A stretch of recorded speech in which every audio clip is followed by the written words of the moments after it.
Everything around you is yellow. Pale yellow stone stretches in every direction beneath a pitch-black sky. No sun, no moon, just void and floating islands of pale rock.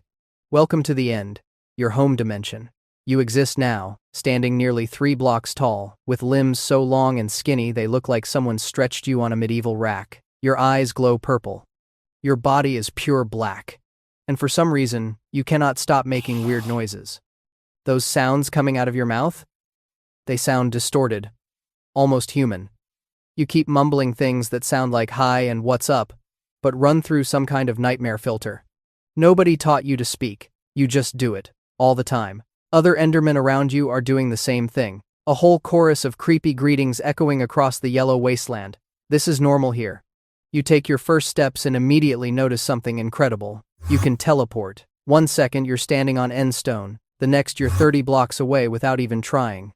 The particles swirling around your body burst with each jump through space. Purple energy crackles off you constantly. You look terrifying, and you haven't even done anything yet. Speaking of doing things, your hands itch with a strange urge. You need to pick something up. Anything. You spot a nearby block of endstone and your long arms reach down and grab it. Now, you're just standing here, holding a block. For no reason.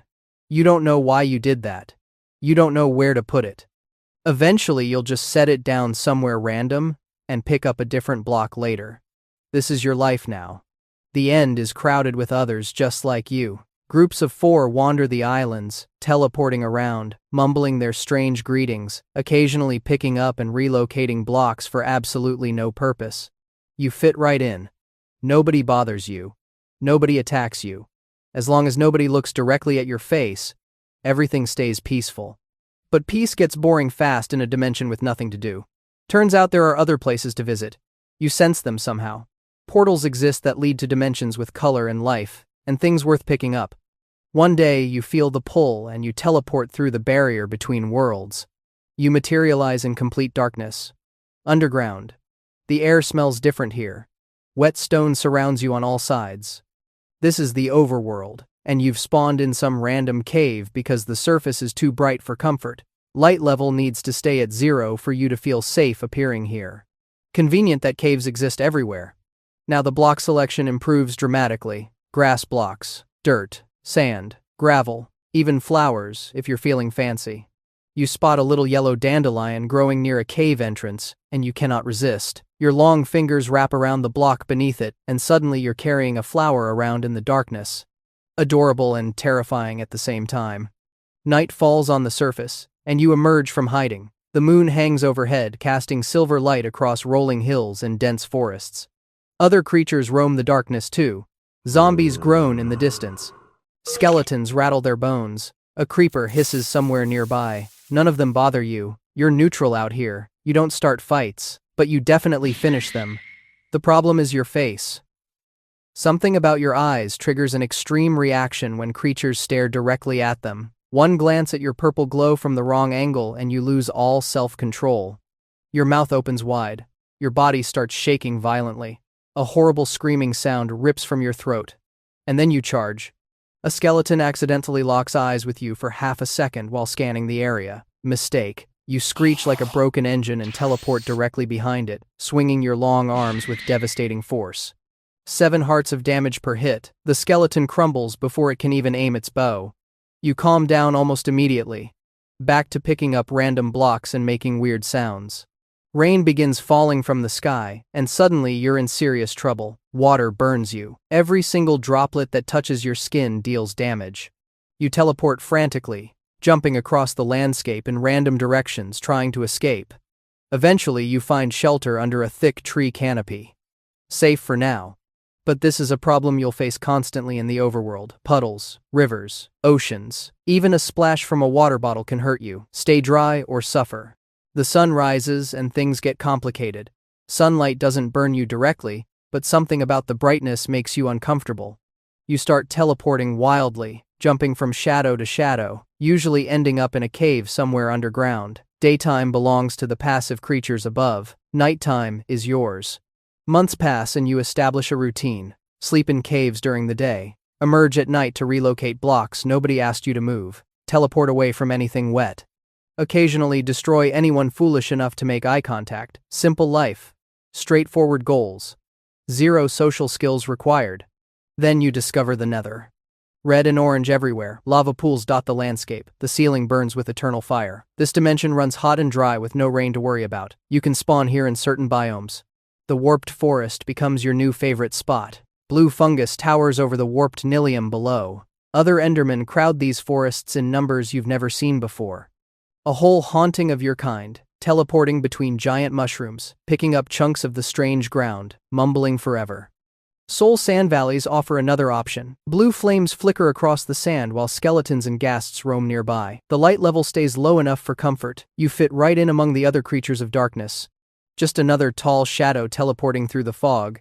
But the Nether brings new dangers too. Ghasts launch fireballs that explode on impact. If one hits you, the knockback might send you flying into lava. You teleport the moment anything threatens to touch you. Arrows from skeletons? Gone before impact. Snowballs from nowhere? Vanished instantly. Your reflexes make you nearly impossible to hit with projectiles. Nearly. One day a fireball catches you off guard and the explosion sends you stumbling toward a lava lake. You teleport just in time, materializing on solid ground with your health slightly singed. Close call. The Nether demands constant attention.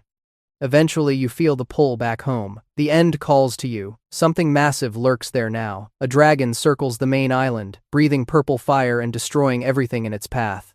Other Endermen ignore it completely. The dragon isn't your problem. You just keep picking up endstone and setting it down somewhere else while chaos erupts around you. But sometimes the dragon's breath accidentally hits an Enderman. When that happens, the affected Enderman turns hostile toward the dragon itself. You watch as one of your kind screeches and charges the massive beast, swinging uselessly at its tail before getting knocked away by a wing. The dragon doesn't even notice. Sad, really. Years pass, in the timeless void of the end.